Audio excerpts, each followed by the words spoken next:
मीराबाई, सभी जानते हैं मीराबाई के बारे में। ठाकुर जी की बहुत बड़ी भक्त, अपने पिता की इकलौती संतान थी। मेरठ राजस्थान में जन्म होता है। अब जब बड़ी होती हैं तो उनका विवाह करवा दिया जाता है, पटरानी बन जाती है। देखिए अभी भी सारे सुख हैं, लेकिन जैसे ही मीराबाई को साधुओं संतों का संग मिला, मीराबाई ने अपना सब कुछ त्याग दिया, सब कुछ छोड़ दिया, सारे सुख सारी सुविधाएं त्याग दी।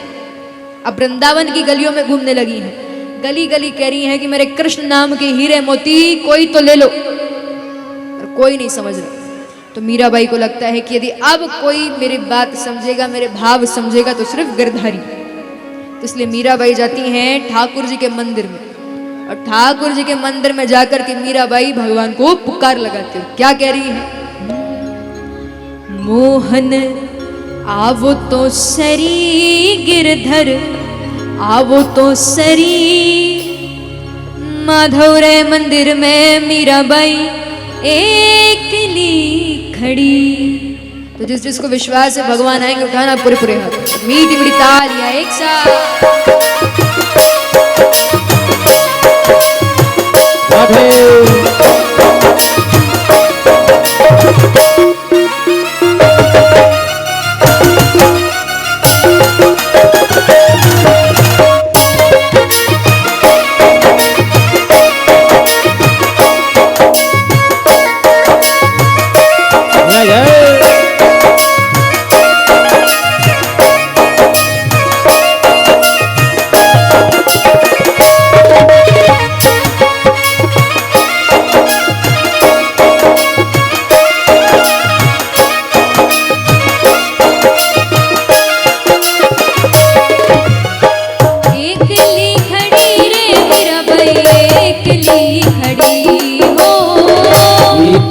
खड़ी रे मीराबाई एकली खड़ी हो, एकली खड़ी रे मीराबाई एकली खड़ी हो, एकली खड़ी रे मीराबाई एकली खड़ी।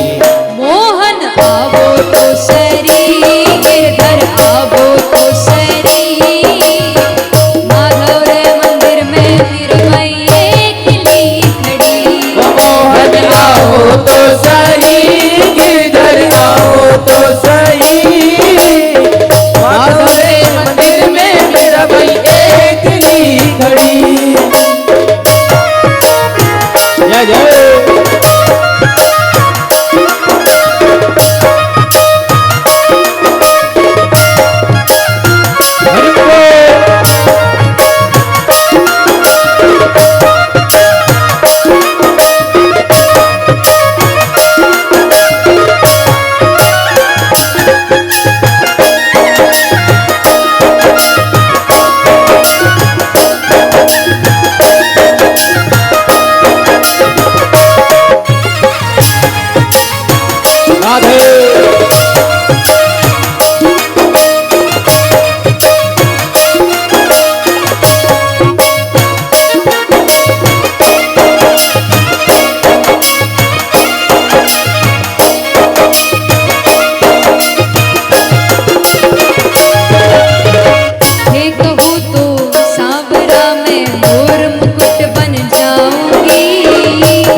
लागे सावरो रे, पहरण लागे सावरो रे, पहरण लागे साव। धर मस्तक पे रम जाओ, धर मस्तक पे रम जाओ। मोहन आवो तो सरी गिरधर आवो तो सरी।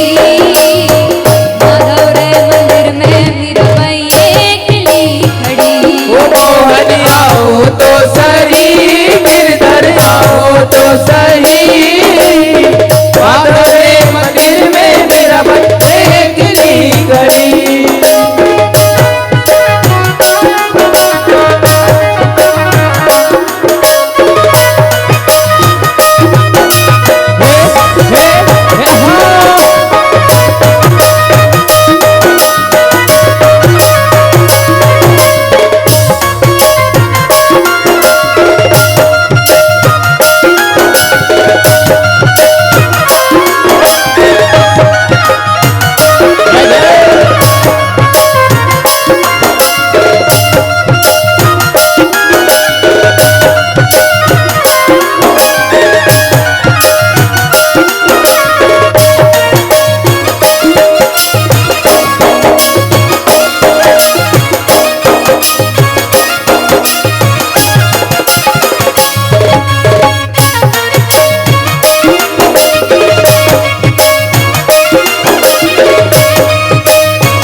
जाओ, बागे अंग अंग में रस जाओ। मोहन आवो तो सरी, गिरधर आवो तो सरी, माधव रे मंदिर में मीराबाई अकेली खड़ी। मोहन आओ तो सही, गिरधर आओ तो सही, माधव रे मंदिर में मीराबाई अकेली खड़ी। एकली खड़ी रे मीराबाई एकली खड़ी हो। एकली खड़ी रे मीराबाई एकली खड़ी। एकली खड़ी रे मीराबाई एकली खड़ी हो। एकली खड़ी रे मीराबाई एकली खड़ी। मोहन आवो तो सही, गिरधर आवो तो सही, माधव रे मंदिर में मीराबाई एकली खड़ी। मोहन आओ तो सही, गिरधर आओ तो सही, माधव रे मंदिर में मीराबाई एकली खड़ी। हो माधव रे मंदिर में मीराबाई एकली खड़ी हो। माधव रे मंदिर में मीराबाई एकली खड़ी। माधव रे मंदिर में मीराबाई एकली खड़ी हो। माधव रे मंदिर में मीराबाई एकली खड़ी। दोनों हाथ ऊपर करके राधे राधे। तो महाराज जब इस तरह से मीराबाई ठाकुर जी को पुकार लगाती है, भगवान जैसी पुकार सुनते तो मीराबाई जाकर के भगवान के विग्रह में समा जाती है। तो आप जब भी भगवान को पुकारो, सच्चे मन से पुकारो, प्रेम से पुकारो, कि अभी हमने जाना कि प्रेम से बढ़कर इस संसार में कुछ नहीं है। यदि आप किसी से प्रेम से बोलोगे तो व्यक्ति आपकी बात मान लेगा, लेकिन यदि आप क्रोध में आकर के वही बात बोलोगे तो लड़ाई हो जाएगी। तो प्रेम की भाषा, समर्पण की भाषा पशु पक्षी भी समझे, मनुष्य तो ठीक पर पशु पक्षी भी समझ ले। तो इसलिए प्रयास कीजिए आप सबसे प्रेम से बोले, प्रेम से भगवान के नाम का स्मरण करें। सुनिए जय हो। तो महाराज अब कंस के ससुर जरासंध बार बार मथुरापुरी पर आक्रमण कर रहे हैं, भगवान से बदला लेना चाहते हैं। तो बदला लेने के चक्कर में कई बार आक्रमण करते हैं। एक बार तो 23 अक्षोणी सेना लेकर के प्रकट हो गए, मथुरापुरी को चारों तरफ से घेर लिया। तब श्री कृष्ण और बलदाऊ पूरी सेना के साथ जरासंध के साथ युद्ध करते हैं। जब पूरी सेना को हरा दिया, परास्त कर दिया, तो उन्होंने जरासंध को बंदी बनाकर रख लिया। अब जब बंदी बनाकर रखा तो भगवान तो ऐसे ही बड़े दयालु हैं, कृपालु हैं, बड़े जल्दी दया भी आ जाती है। तो जरासंध पर दया आ गई, भगवान जरासंध को छोड़ देते, ये सोचकर कि ये फिर से प्रहार नहीं करेंगे, एक बार में समझ गए होंगे। लेकिन महाराज जरासंध बार बार मथुरापुरी पर आक्रमण कर रहे हैं। थोड़े समय बाद फिर से सेना लेकर के प्रकट हो जाते हैं, फिर चारों तरफ से मथुरा को घेर लेते हैं। जरासंध कहते हैं कन्हैया हम तुमसे युद्ध नहीं करेंगे, तुम छोटे बालक हो, अरे डर जाओगे हमसे, हम बलदाऊ से युद्ध करेंगे। कन्हैया कहते मैं भी बहुत सामर्थ्यवान हूं, अरे जब कंस का वध कर दिया तो आपसे कैसे डरूं। तो ठाकुर जी जरासंध के साथ बलदाऊ पूरी सेना के साथ युद्ध करते हैं। अब इस बार फिर हराया, फिर बंदी बनाया, फिर भगवान को दया आ गई, फिर छोड़ा।